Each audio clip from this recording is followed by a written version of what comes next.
Les évangiles vous exhortent à aimer vos ennemis. Le Saint-Coran, cependant, vous enseigne que ce n'est pas selon les penchants de votre moi que vous devriez reconnaître vos ennemis, et que votre sentiment de sympathie devrait s'étendre à tous.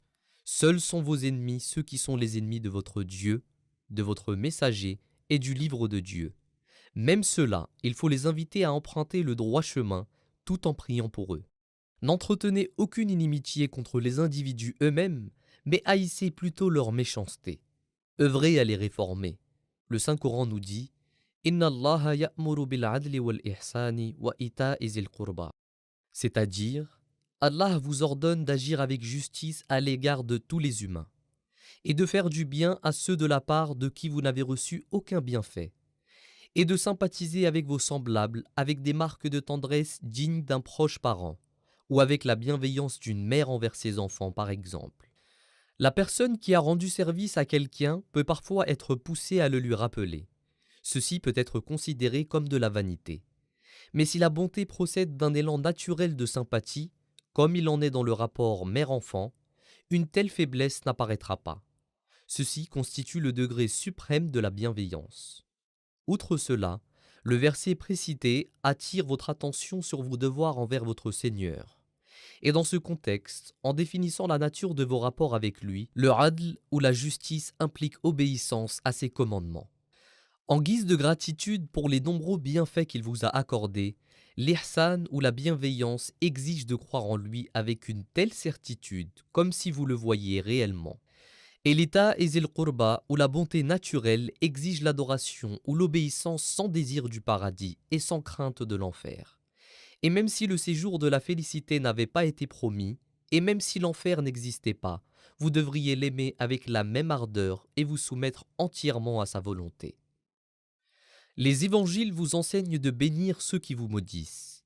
Le Saint-Coran, par contre, vous exhorte à ni bénir ni maudire quelqu'un en obéissant à votre moi, mais il vous conseille d'écouter d'abord votre cœur, le siège de glorieuses manifestations de la divinité, de considérer ce que Dieu vous y indique et d'agir en conséquence. Si vous concluez qu'un maudisseur n'est pas maudit au ciel et qu'il mérite qu'on lui fasse miséricorde, alors ne le maudissez pas, afin de ne pas faire obstacle à la volonté divine. À l'inverse, si la voix de votre conscience vous fait comprendre qu'il est inexcusable et maudit au ciel, alors ne le bénissez pas, car nul prophète de Dieu n'a jamais béni Satan ou a déclaré que Satan n'est pas maudit. Soyez prudents à ne pas maudire à tort et à travers les gens, car maintes soupçons sont sans fondement et maintes malédictions retombent sur la tête de celui qui maudit. Prenez garde aux conséquences et réfléchissez bien avant d'agir. Implorez l'aide divine car vous êtes aveugles.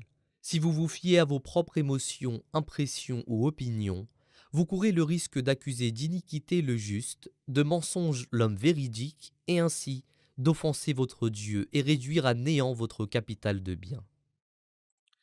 Les évangiles vous prescrivent de faire vos bonnes œuvres en secret afin que personne ne sache rien. Toutefois, le Coran vous enseigne de faire en sorte que toutes vos bonnes œuvres ne soient pas cachées du public. Si vous estimez qu'il vous est plus avantageux de faire une bonne œuvre en secret, alors faites-la en secret. À l'inverse, si vous estimez que la faire en public serait d'un avantage certain pour ce dernier, alors accomplissez-la ouvertement, afin que d'autres puissent vous imiter et la multiplier. Votre récompense sera double, car outre celle de votre bonne œuvre, il y aura celle d'avoir donné l'exemple aux velléitaires ou autres timorés de faire de même. En somme, dans ces mots, sirran wa alaniya, c'est-à-dire faites vos aumônes aussi bien en secret qu'ouvertement, Dieu le Tout-Puissant a expliqué la sagesse que comporte ce commandement. Il est de votre devoir d'exhorter les gens à faire de bonnes actions non seulement par les discours et les sermons, mais aussi par la pratique et l'action, car bien souvent, l'exemple pratique est plus efficace que l'enseignement théorique. Les évangiles vous enseignent de vous retirer dans votre oratoire quand vous voulez prier. Le Saint-Coran vous exhorte à ne pas toujours prier seul et en secret, mais de le faire aussi ouvertement et en congrégation avec vos frères. Car d'une part, cela fait accroître la foi de vos frères lorsque vos prières sont exaucées, et d'autre part, votre exemple encourage les autres à la prière.